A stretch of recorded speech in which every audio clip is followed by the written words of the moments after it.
further ado, welcome to our Rooted webinar entitled Gospel-Centered Ministry to Asian American Teenagers. I'm Chelsea Erickson, the editor of youth ministry content for Rooted for the blog, and I also serve as Rooted's director of publishing, and it's just really a joy to be with you today. Rooted's mission is to equip and empower churches and parents to faithfully disciple students toward lifelong faith in Jesus Christ. And so we encourage youth ministers to approach this goal from what we call the 5 pillars of youth ministry. And those are gospel centrality, theological depth through expository Bible teaching, relational discipleship, partnering with parents, and intergenerational integration. And today we want to discuss specifically how youth ministers can contextualize some of these pillars in gospel ministry with Asian American teenagers and their families. So let me introduce you to our host for today, Clark Fobes, as well as our 2 panelists, Danny Kwon and Connie Nelson. Clark is the associate pastor at First SF in his hometown of San Francisco, and he's served in youth ministry in the Asian American context for over a decade. Clark has a DMin from Talbot Theological School in Southern California. He has... I don't actually. MDiv. Oh, sorry, an MDiv. I don't know why I said that. It's okay. I should know that, but I think that actually might be in your... Nope, I read it. I just read it wrong. But yeah, that's a great point. It maybe sounds smarter than I am. Well, lest you think he's not smart, he's working on a doctorate also at Southern. So yeah, there's that. He and his Janet have 2 daughters, and he's been on Rooted steering committee on and off for the last many years. So we're really excited to have Clark hosting today. Danny Kwon has been serving as youth and family pastor at his local church for 29 years. And he's completed his PhD in organizational leadership, and he teaches at Eastern University as a professor of youth ministry. He's authored 3 books, which many of you are probably familiar with, and we're just so grateful for his mantle of wisdom that he brings to the call today. And then last, but certainly not least, our friend Connie Nelson is our Canadian friend, and we are so excited for the perspective that she brings. We love different contexts here at Rooted, and so it's wonderful to have people from all different regions, and we're so thrilled to have Canada represented through Connie. So Connie serves in youth and young adult ministry, and she's the mom of 3. And just a really prolific writer on the Rooted blog whose wisdom we value immensely. So thank you, all 3 of you, for being here. We're so grateful. And Clark, I'll kick it over to you without further ado.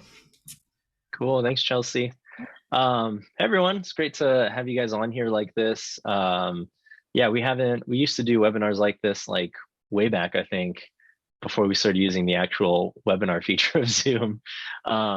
So it's good to see people's faces. We wanted to do this because we know that talking about something like Asian American youth ministry, there's such a broad variety of contexts. Right. Asians are not a monolithic culture. And so even from context to context, there's going to be a variety of different ways that we seek to implement gospel-centered youth ministry. And so what we're hoping to do is not only could we see each other to hopefully connect, continue to grow the Asian American network we have at Rooted that we've been slowly working to grow and build up and resource more, but also to give you guys a chance to talk and discuss afterwards. That's something that we've just felt at Rooted, as we've done different iterations of things like this, that we've just felt was always the best time, was getting together, getting to talk and share our experiences and encourage one another. If you've been to the Asian American pre-conference, we've done those for the last 5 or 6 years now at the national conference. Every time we do that, it's a great chance to connect and discuss. That's always a highlight for all of us. So we're glad that you're here, whether you are Asian American yourself or working in an Asian context. We hope this will be beneficial. And we're talking about this topic today of how do we structure our youth ministries in an Asian context. That will include a variety of Asian American, Asian Canadian, as we have Connie here representing, Asian overseas, as we sometimes have people from the mission field join us, but also Asian immigrant and the variety of contexts we have, variety of situations for the Asian church. And so for the remainder of this webinar, we're just going to ask you guys to keep yourselves muted for now. There will be a chance for you guys to unmute yourselves later and ask some questions, and especially we'll break off into some groups for more discussion at the end. But for now, we'll just have some questions between Connie and Danny that we'll be batting around. And the first one, with this topic of structuring youth ministry in the Asian church, I think something that we've found in youth ministry as a whole is that typically youth ministry has been taught from a white majority context, and it's just kind of expected that the rest follow. What's really interesting is if you kind of look at the landscape of other ethnic churches or minority churches, especially in America, a lot of times they will not have dedicated youth staff. That's usually the case of the African American church, of the Hispanic church, but the Asian churches have typically always had dedicated youth and children's staff. And usually that's very practical. We all kind of know that's because of generational, but especially language barriers. And so something that we felt at Rooted is we really need to ask this question: what does youth ministry look like in the Asian context? Because it can't look the same as the white majority context. It should look different. But with that too comes some questions of how do we bring a gospel-centered lens of discipleship into our youth ministries? We talk often at Rooted of these 5 pillars. I think, Chelsea, did you mention the 5 pillars by name? I think you did, right? And those typically include, gospel centeredness, theological depth, relational discipleship, intergenerational connection, and I always forget the last one, partnership with parents. And typically those last 2 present some of the biggest challenges for us in the Asian church. So I just want to kick it off with this question for Connie and Danny, and we can bat this around a little bit, but what have been some of the challenges and or questions you've faced as you've served in the Asian church, as you're seeking to make lifelong followers of Jesus, or even as it pertains to some of these 5 pillars, because we believe these 5 pillars are not just cultural, but biblical. And so what are some of the challenges or questions that we face as we've sought to create a structure and create a youth ministry for lifelong discipleship in Jesus? I guess I'll go first. You're the guru. Being 29 years at one church, I think I've been able to see the development, the emergence, and kind of the evolution of this change in the immigrant church. And so a couple things I wanted to mention is, 25 years ago, mental health was never talked about in my church context, the Korean American immigrant church. I happen to be married to a psychologist and counselor, so I get counseling every day. But whether you like it or not. Yeah, but in the first 20 years, I probably had 5 kids go to mental health clinics, and in the last 10 years, probably sent 50 kids. And this kind of more awareness in parents who are a little bit more westernized. There's globalism, there's Netflix now. They're a little bit more aware, so there's openness to mental health issues and discussions about it. So how we can work with parents and the intergenerational aspect of that has been a big issue in my church context. And fortunately, not everybody's married to a psychologist, but when we have an issue in youth group, I say, go see my wife. But it's kind of a joke too, but just being able to talk about that. But along those lines, this idea of intergenerational integration, and in the last 15 years, the social science research, but also the biblical data, it promotes intergenerational parents being the primary spiritual caretakers. And I know in a lot of our immigrant churches, because of language, we've had to separate out the youth group.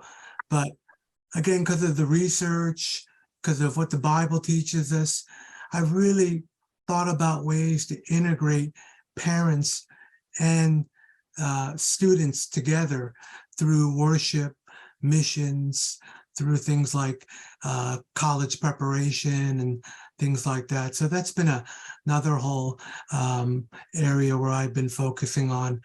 And along those lines, I think parents now, 25 years ago at my church, 29 years ago, they just sent their kids to church because it was the place to go. In the Korean immigrant church, parents used to come because they came to eat kimchi and socialize and Right. talk. But now they don't necessarily need the church for that anymore. I considered myself for many years to be a social worker, to help parents register their kids for classes, help them with college, help them with SAT prep and things like that. But, parents don't need me for that anymore. And so, like, when it comes to student discipleship, even, church has become more just one of many good options versus parents just sent their kids to church because they came to church. So really thinking about how to do discipleship in the context where for many parents and their kids, church has just become one of many good options versus the only option, has been something that I've had to really shift my paradigm. And my solution for that is really, I think it's mostly my heart issue, where I have to just know that, school activities are good, band, orchestra, sports are good, and church is good too. And whoever God provides me with, I'm going to do student discipleship with. Thanks, Danny. How about you, Connie? Yeah, Danny, I think you are so right when you say that in recent years, with the changes in kind of cultural atmosphere, with this whole mental health awareness, I think that has really changed what today's student looks like in comparison to youth ministry, even like 5 or so years ago. And so, and just to be clear too, I want to explain that I'm actually a leader in the college ministry at my church. So I know that there's difference there, because I think in youth ministry, we talk about parental involvement, but in my role, dealing with the college students, the parental involvement is not so much a thing. We're kind of more, I guess, ministering to whatever happened in the years previous with parental involvement, and kind of dealing with, family life now that they're a lot more independent. And in Canada, legally, they are adults because it's 18. In the US, I think it's 21. But so I think that talking about mental health and how the student has changed in the last 5 years, this is one of the things that we ask when we structure a ministry or decide, how to rig a schedule or what kinds of things to do with the students.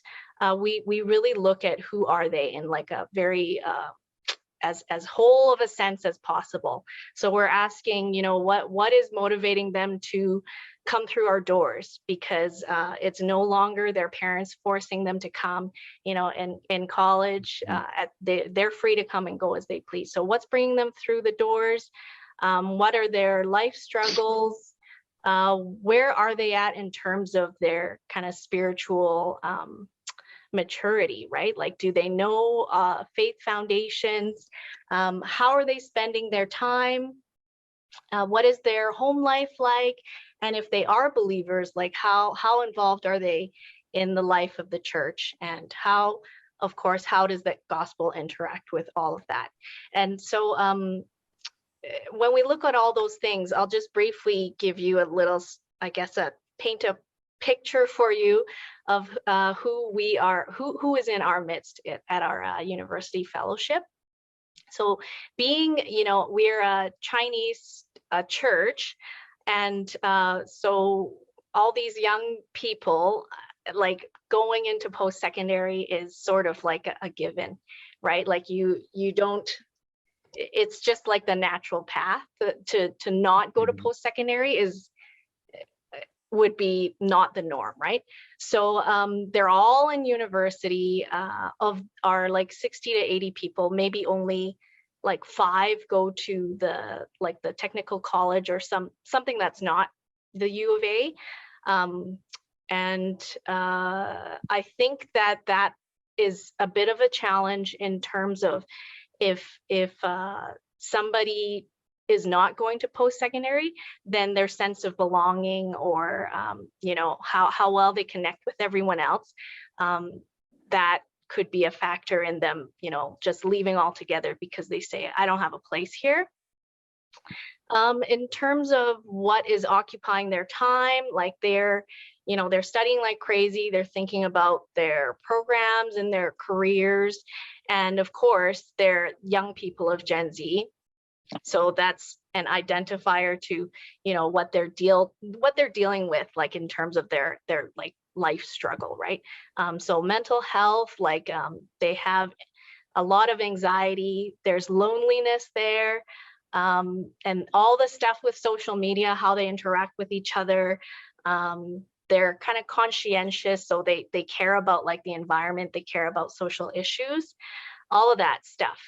And so what brings them through the doors too is that they kind of know for their mental health that it's good for them to socialize. So like during the pandemic, I know some of them were just participating just because they thought, it's good for me to connect and not just be isolated.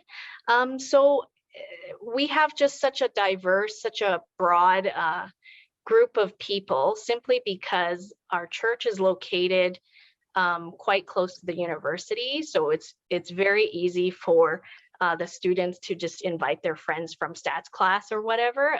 It's easy for them to come that way. And so a challenge I would say is that we can't take for granted that everybody is they've gone through Awana and like all, like that they even are familiar with the Bible or like basic kind of foundational Christian faith things.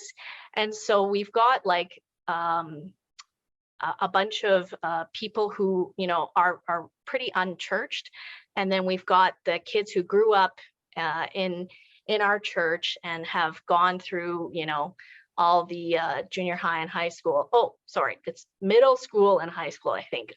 Junior high for Canada is like grade 7 to 9. High school is grade 10 to 12. So Well, yeah. okay. So yeah, we've got such a big kind of disparity of people where they are in their faith. And so, and then to add to the mix too, there could be international students, right? And if they grew up in China, then their upbringing would be dramatically different from, anybody who's born and raised here. And so, yeah, we just got like a sort of a mixed bag there. And I would say that is one of the challenges, at least in my my church's context. Yeah, thanks, Connie. Yeah, it's interesting, Danny, when you mentioned the shift of youth ministry. I just kind of think of my own progression has kind of followed that shift. I started off in a very small Korean immigrant church as a youth pastor, and then I moved to a Chinese immigrant church, but it was one that was like if you guys are familiar with Asian church models, it was more the duplex with equal leadership at the top between Chinese and English elders. And now I'm in a multi-ethnic church that's predominantly Asian families in the youth group. So even in my journey, I've kind of seen that there was this shift from very segregated by culture and language to more and more integrated.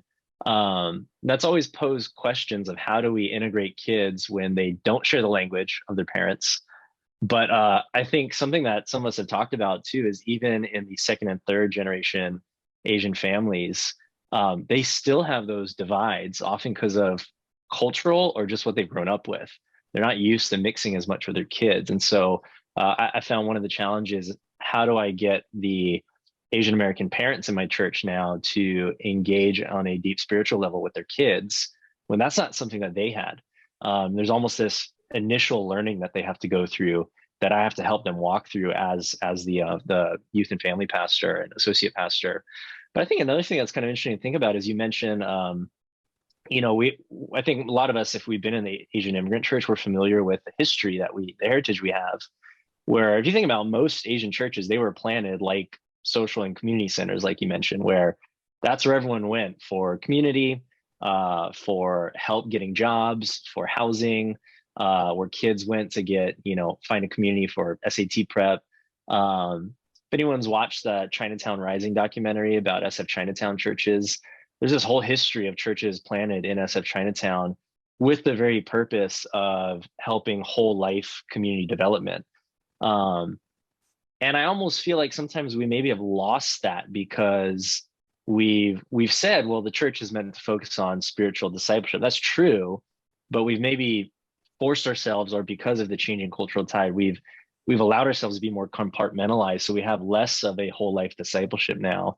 And that's something that I've just been wondering about as we've gone further and further away from our roots, and becoming more individualized, compartmentalized as Asians in America, especially in the West. Is there a way we can kind of regain some of that whole life discipleship where the gospel is not just about the spiritual or the mental, but also the physical and the communal? So as you guys think about how do you structure your ministries, especially in light of some of these questions and challenges, maybe adjustments have you had to make as things have changed, or as you've grown, as you've been convicted about gospel-centered youth ministry? What does it look like to structure our ministries in a way that really does help advance gospel-centered youth ministry and set kids up for lifelong discipleship in Christ? So kind of along those lines, Clark, even like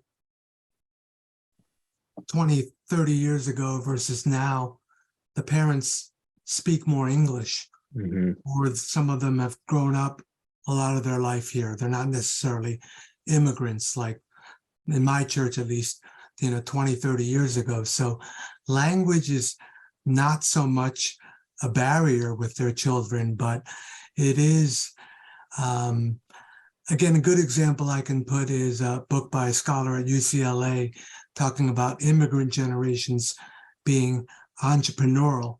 And even in their churches, they were entrepreneurial. They came to church 5 days a week and put their whole life in the church and went to church and did everything at church. But now, second generation, this is more just from sociology, second generation, third generation are more consumers in America versus entrepreneurial and immigrants. And so even in the church, we see parents who are more come to church as consumers. Again, I don't mean to knock that, but they're coming for, maybe for something, for a product, for a service. And also they grew up with, separated from their parents when they were in youth group. And so even though language is no longer a barrier, they don't know how to raise their kids in faith because they were separated from their parents. And so, from a mental health counseling standpoint, my wife deals a lot with generational trauma, ministering to parents and some of their cultural baggage that they inherited. And so I've had to really focus a lot on parenting and ministering to parents and helping them in the pursuit of healthier discipleship and spiritual growth for our teenagers in our church. And so that's been a big area of shift for us. And along those lines, again, because the parents are coming, again, I don't want to knock their consumeristic, less entrepreneurial spirit, but as they're coming to church, I do know that, again, many years ago, I was more like a social worker. I helped them with school, we had financial aid seminars, we had college prep nights, we had career days where they got to meet doctors, lawyers, and engineers. And we made that a program. We told parents we're doing a career day. We didn't just have doctors, lawyers, and engineers, but we had different careers and things like that. But, now I just know that, church is going to just be one of many good options for them. And that's okay. I'm going to be competing on our Wednesday night small groups with school orchestra and band and soccer and sports more than ever. My summer missions program, we used to have over 100 kids go to 5 different mission trips, but now they have so much community service at school and Key Club and community service activities at school that, we're just going to be one of many choices. But I think it's important that as a ministry, we're faithful, we're a lighthouse. And so when parents have glitches or they need us, they know that we are available to us. And I really like what Tim Keller said when he said, our job is to be faithful and God's job is to be fruitful.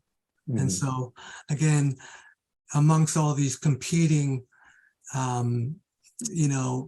aspects of students and parents' lives, we just be faithful and continue to minister in the gospel and be available for parents and students. And just know that if we're faithful and we're shining, being a salt and light for them, that they will come. Yeah, so that makes me think of even just with the pandemic and coming out of COVID, I think people are being a little bit more limited with their options of what they're getting involved in. And people are, I don't know if they're reeling back and choosing a little bit less or just being less selective of church. But something that I think I've found and many of us have found is that, like you said, church is now just one of many options. Something that I've been thinking of, and this comes more from just my own background in missiology studies, we had to kind of move away from a centralized church and youth ministry during the pandemic. And so one of the questions that we've been wrestling with coming out of that now, that constant conversation my youth leaders and I have been having is, how do we get kids back to the church or back together? How do we get them back into spiritual things? And one of the solutions that I proposed to my staff is, well, what if we thought about it less in terms of trying to get everyone back together at the church building, especially thinking about like the history of Asian churches has been high on programming and events. A lot of that was necessary, especially with language barriers and the social times of, especially our parents and grandparents' generations. But now I wonder if we don't necessarily need to let the programs and events lead how we do youth ministry, and we can think more decentralized, more in terms of these relational pockets, where maybe we still have the youth ministry meeting on a Sunday night or Friday night or Wednesday night. It was always Fridays for us because non-school night to get the kids out, otherwise they'd be studying. But then outside of that, we actually just try to engage and empower our leaders more to be in relationship and talk with them. We focus more on the parents and being disciple makers in the home, and just thinking more of a decentralized discipleship pathway that really does focus on this whole life discipleship. That's not only when we're at the church, but when you're in the home, when you're at school, when you're doing schoolwork. So there's some of the questions that we've been trying to wrestle with and trying to restructure in a way, so to speak, outside of COVID, but even just with the shifting tides culturally with our churches and how Asian churches are in the West now. How about you, Connie? Have you seen any of those shifts? Have you adjusted with young people in your time in ministry there?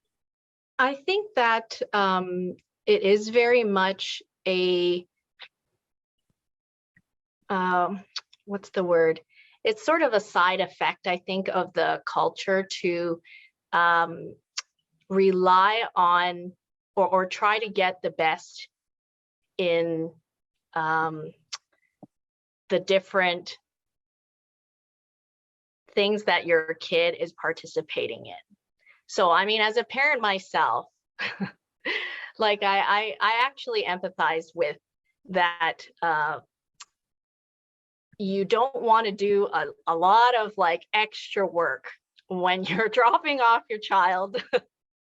You're kind of, and I know that this is wrong thinking. Like I know that, you know, well, first of all, like me as a parent, I have to set the example for my child, right? Because if I don't love the Lord in my actions, in my priorities, if I think it's okay that, you know, we take the family to like soccer tournaments that just happen to be on Sundays like all the time, or sign them up for hockey or something, and it's always Sunday mornings, then that child is going to think that church is just not a priority, or that their faith matters less than hockey, right? But I think that it's a very Asian thing to like leave the experts to do what experts can do, you know? So like if I want my kid to be like good at math, I'm gonna chuck them off to Kumon. If I want them to like learn like Bible verses, then I, you know, chuck them off to Awana or whatever.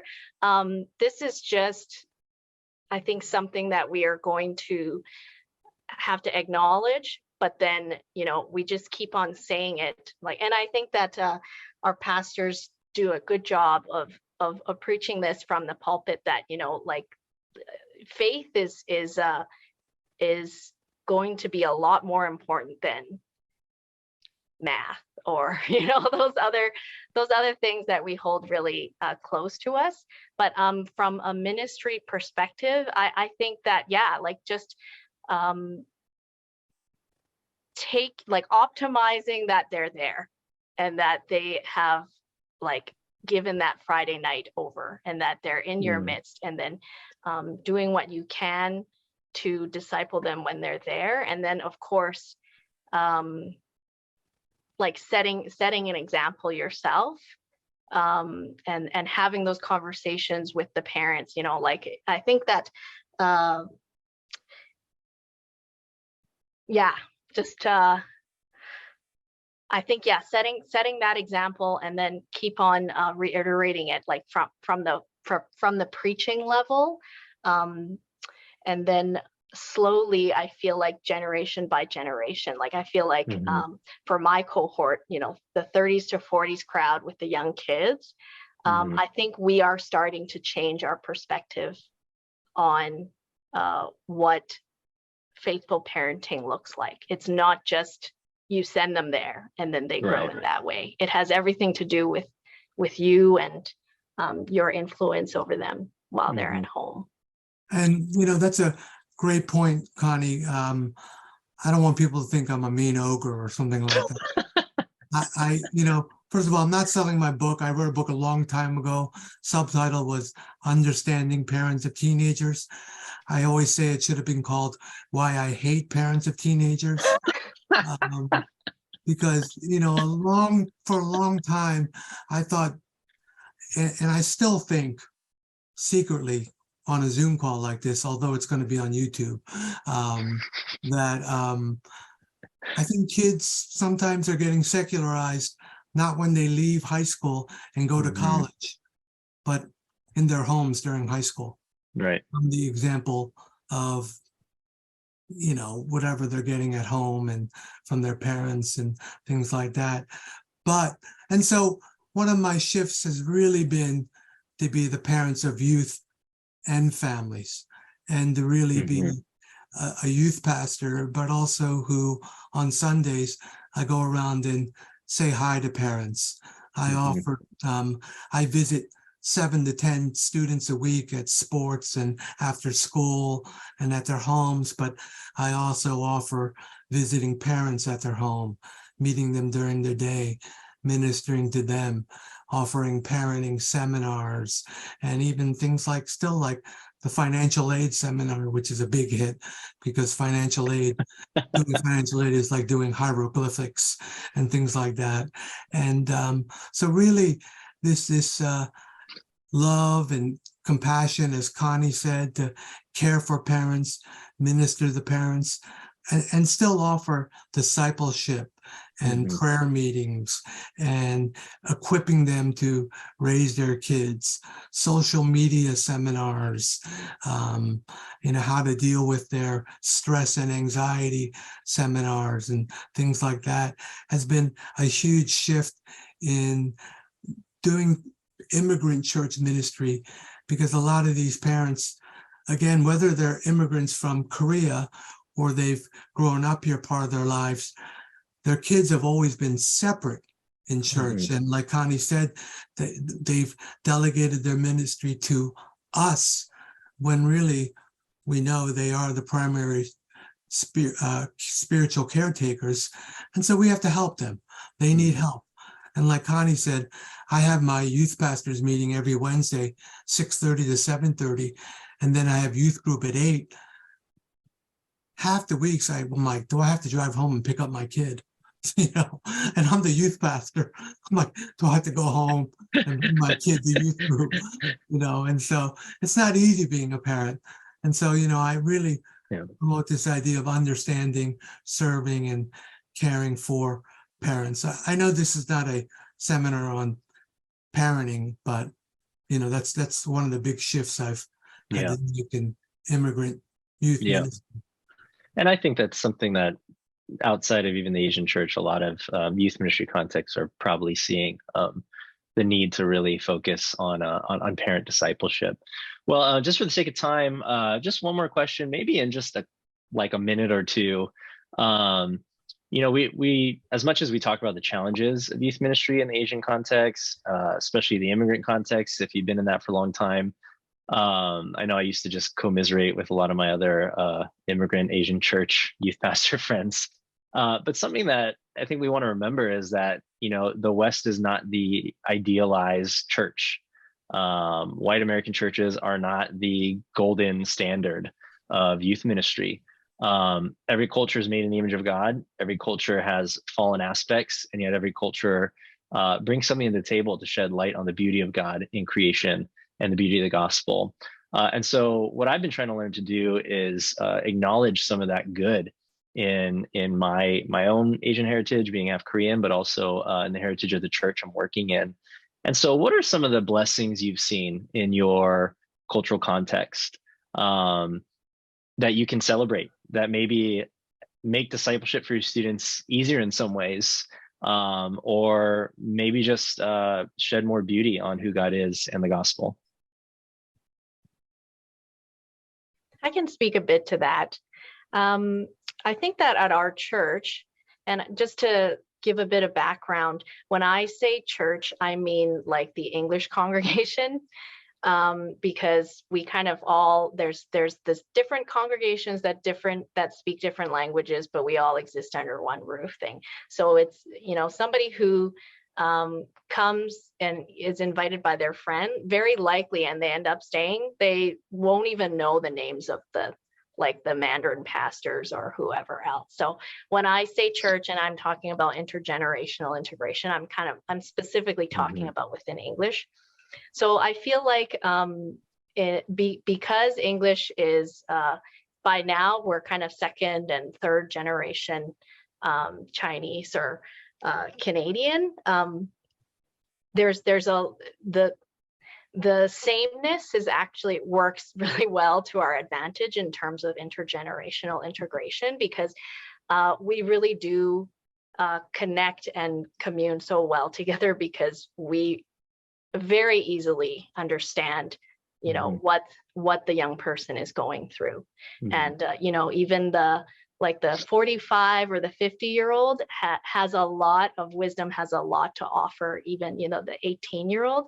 And how that all, that in itself is easy. And I guess the blessing lies in that English has to take charge of all the youth ministry for all the congregations.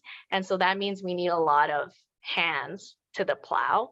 And so with all the volunteers that are needed, that I see a lot of integration there, right? Like the, you know, the 40s and 50-year-old aunties and uncles are going to like co-lead the Awana groups with the like 17, 18-year-old. And so that's really beautiful. And some other examples are not just the serving in youth ministry, but as well like the church-wide ministries have intersection where the different generations are going to be together, like even praise teams.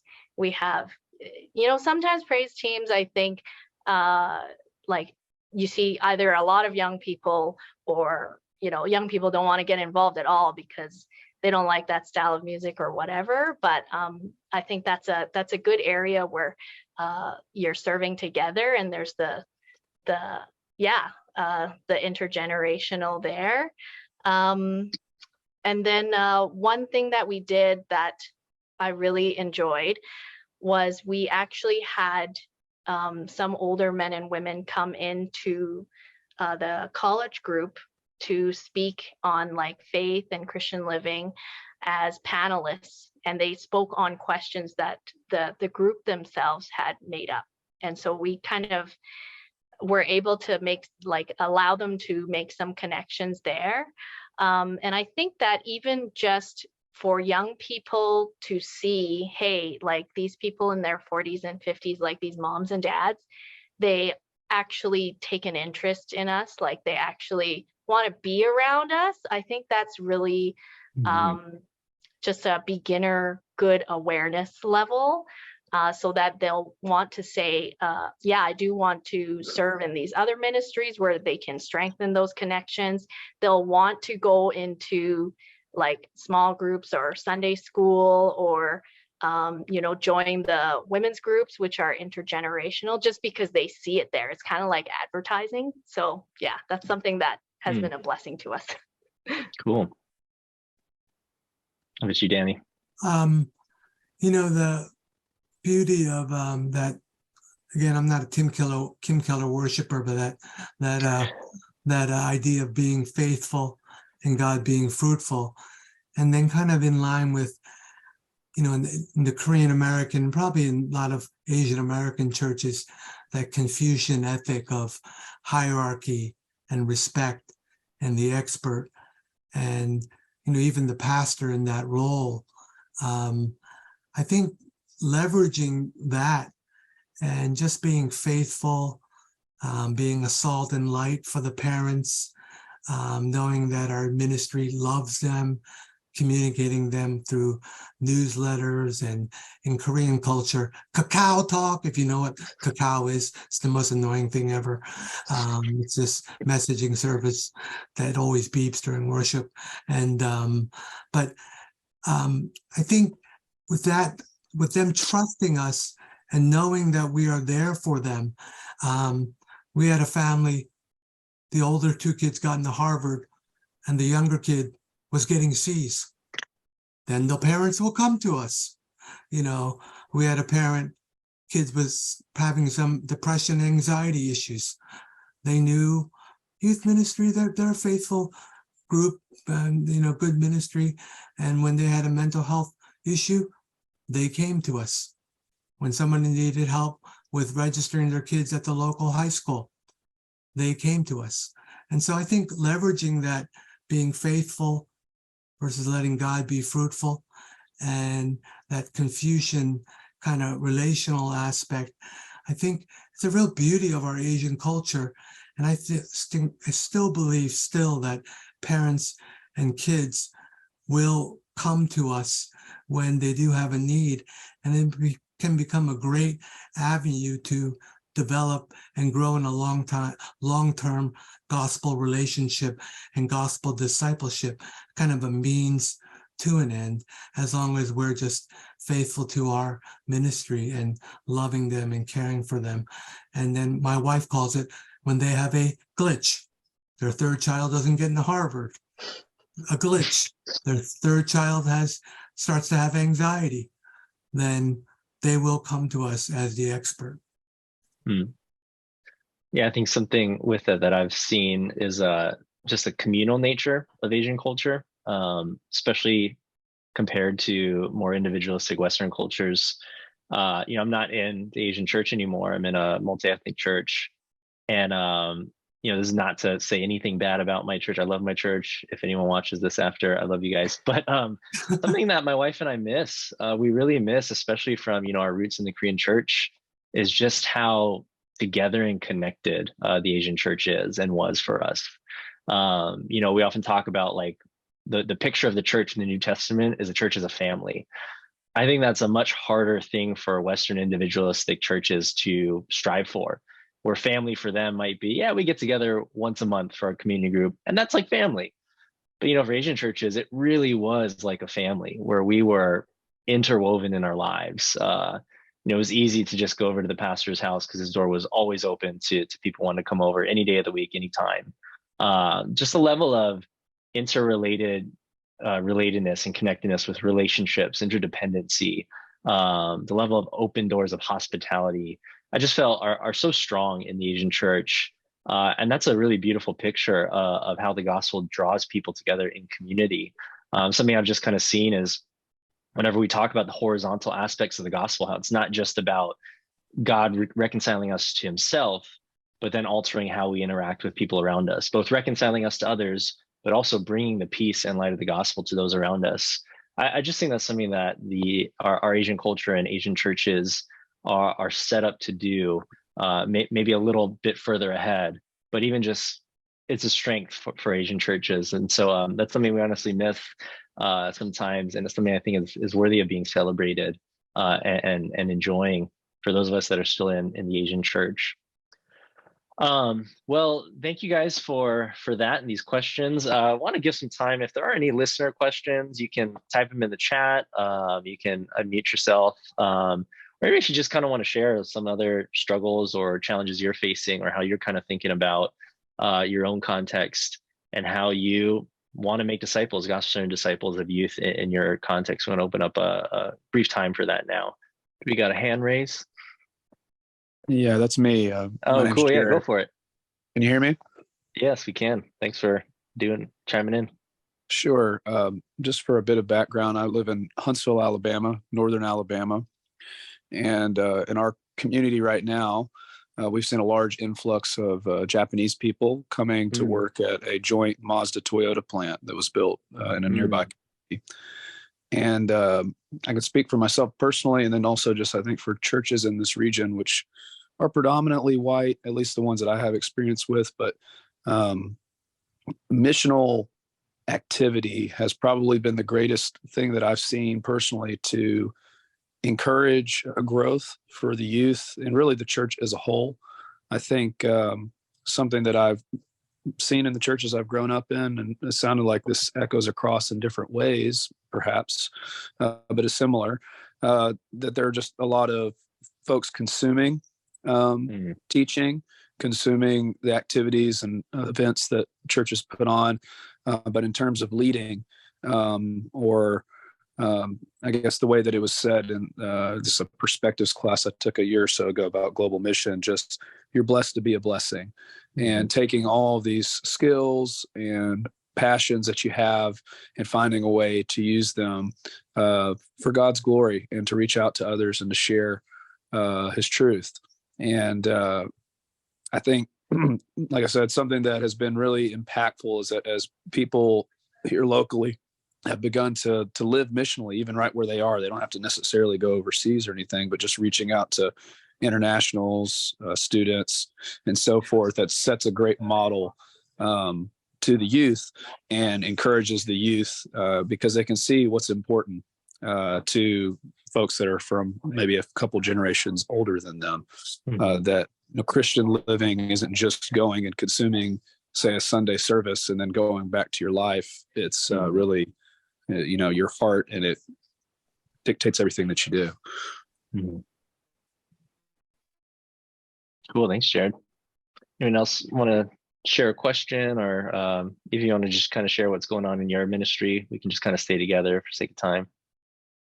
There's a question here for that Daniel put into the chat here. What would you share? Yeah. Daniel. Daniel, is that my Daniel? My old youth kid, Daniel? What would you share for someone looking to start a youth ministry? Hey, Daniel.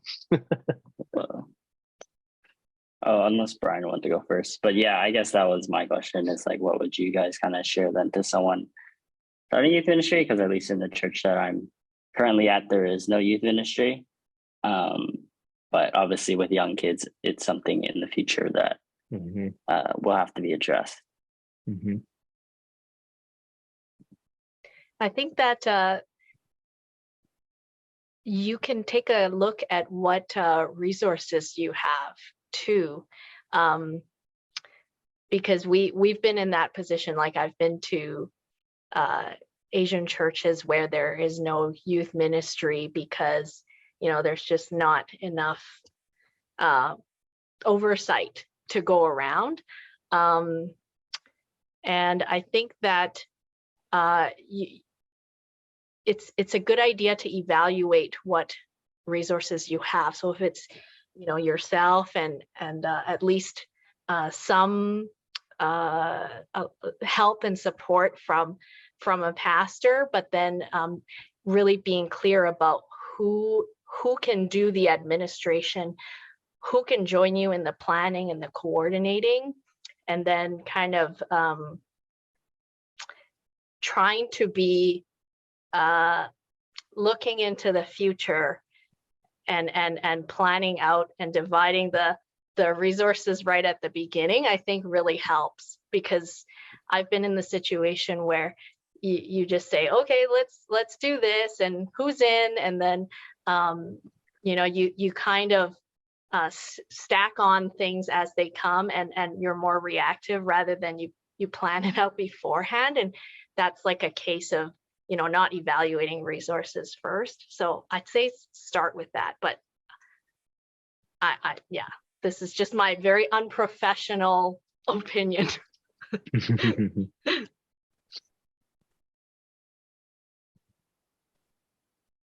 Danny, guru of youth ministry, do you have any thoughts? Yeah, I think Connie's right on there, really building that consensus and some key stakeholders, parents, senior pastor, and leadership. And, I know this sounds like a simple answer, but I guess you got to have some students to start out with. So, there has to be some, stakeholders there to begin the youth ministry. Yeah. Maybe we'll just go with one more question. Brian, you had your digital hand raised. So before we close up, Brian can share whatever you had on your heart. We've got one from Janice too. Janice is asking a question too, Clark. So if you could maybe hit both of those, if you don't mind. Okay. And then we'll wrap up. All right. Sounds good. Yeah. Mine's more of a comment rather than a question. I'm Brian. I serve at a Korean American church right outside of Baltimore. And it's a pretty large church. And I think unlike Connie's context, we are serving and straddling both the English ministry congregation and the Korean speaking congregation because their youth are more dependent. I was really encouraged to hear about some of the changes in parenting among our 30-something, 40-something, because I think there is more of a ministry of presence that is making a comeback, which I think will change the landscape of youth ministry in the next 5 years or so. And I was reminded when Pastor Danny was sharing about his role as quote unquote social worker, and this is not, I wasn't doing ministry back at that time, but I can imagine maybe youth pastors saying, I'm not trained as a social worker. Like, I don't want to do college apps, but I think those opportunities presented themselves at that time, which I think Pastor Danny seized.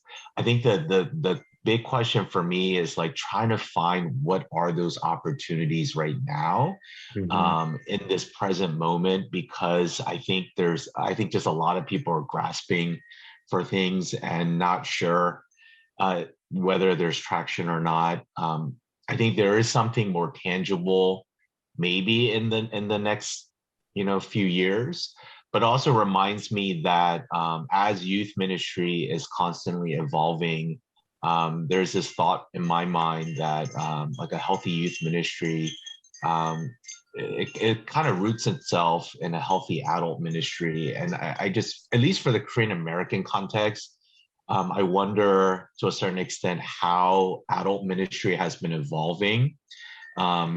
Youth ministry evolves by nature of it evolving just every generation. And adult ministry, I think there's a kind of holding fast to, which I think has made, at least in my particular context, trying to work with our older adults a bit of a struggle sometimes. I think when there are opportunities, like we present like a new way of working with youth, and there are parents who are like, I've never thought of it this way, and they get excited about how we can partner in ministry. I think there are opportunities there, but I long for more of that. And it makes me wonder and question just how adult ministry, especially in an immigrant church or an Asian American context, has been evolving and what that evolution has looked like for the past, I don't know, 20, 30 years. So that's my comment. And on that note, kind of what Connie said, the great opportunities coming with 30s and 40-year-olds. I'm an optimist. I'm a fun-loving guy, but working in church so long, I'm also a realist. Yeah. So when I see the 30s and 40s, my concern, being an optimist who's turned into a realist, is, and this is going to be my next book, please don't steal this from me, from tiger parenting to helicopter parenting.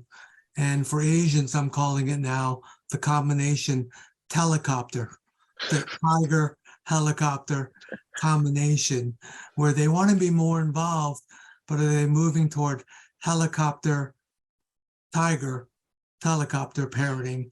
And, I'm just, I know they want to be more involved but is it going to be too much hovering? And so, like Brian said, how are we going to care and minister and love them and work with them well, so we don't wind up secretly hating them? Kind of a joke, but just piggybacking on what Brian said. Yeah, that kind of goes in line with the question Janice sent in on materials or books that are helpful to learn how to connect students and parents together and partner with parents for intergenerational integration, as that has historically been one of the hardest things for us. So I don't know. Danny, have you written a book on this? I don't know. I mean, my publisher has some extra copies. If you want to email me your address, I can send you a copy for free. Sorry, now everybody's going to email me. Yeah, I have a lot of copies. Yeah, I think Danny, you did write a book on partnership with parents and youth ministry, right? That was one of your earlier books. Understanding Parents, yeah. But I think just in terms of the how to, this is where I think we have a lot of, where we can try to leverage our Asian culture for the good. Finding those parents in your ministry that are excited about it and get them on board to help with efforts has always been the greatest win for me. Getting parents to do that, finding ways that where the families will already want to gather, and even if there's not some really intentional spiritual conversations going, at least they're together. I look back on, we were talking about this before the Rooted conference, Chelsea. I was thinking back on my first experience in the very small Korean immigrant church. And it was just really hard to get the kids interacting with the parents. But twice a year, every spring and fall, they would do a whole church picnic. And with that would be a volleyball tournament. And it was one of the only times that the families were together. And I always kind of thought, well, that's not a spiritual thing. They're not actually discipling their kids. But for a lot of these kids, that was the only chance they had to even be together with their families and or all together with other families. And so just using those, celebrating those, but using those as opportunities to gather people can maybe start to build some of those connections for future ministry. So I want to respect everyone's time. I know we got some more questions. Maybe we can do like a follow-up to this or something, but I think we should probably stop it here. We just really appreciate everyone joining on, being a part of this. Hopefully this isn't the end, but just another step towards connecting together, helping resource each other. And again, we're still continuing to build our efforts as an Asian American community within the umbrella of Rooted, and also continue to resource the broader Asian and Asian American church. So if you want to be involved, definitely reach out to one of us. We have the Asian American Youth Ministry Pre-Conference every year before the conference. We continue to do connection points like this. And I think Terrence also has a quick plug for an Asian American regional group that we've had through Rooted that's been going on every month, right, Terrence? Yeah, we gather every month on Zoom, and it alternates between the topics that everyone studies versus a topic that we choose to talk amongst ourselves. So I invite you to join us for that. Yeah. So, and if people want to join in, what's the best way to get connected? Should they reach out to you, Chelsea? I think they should just reach out to you, Clark, and I'm sure you'll pass it on to us. Now, however it is that you can reach us, we'll go ahead and make sure that we connect you. So get in touch with whoever you know through Rooted, and we'll send you to the right place. Yeah, there's also, you can go to the website to regional groups, and I think there's a way to sign up directly there. If I'm not mistaken, I was just looking at it the other day to confirm that like I figured the Asian American one would be up there and running, but since it's virtual and not in person, I wasn't sure how the information was shared. So yeah, check it out on our website. They'd love to see you. Awesome. Thanks, everyone. Thanks for joining on. Chelsea, any other housekeeping? No, just so, I just so appreciate getting to watch and learn from you all. And yeah, thank you so much for being here. Thanks for leading us, Clark, and for joining Danny and Connie. We just really appreciate your wisdom. So great to be with you all. Likewise. Blessings, everyone, on your context and ministries.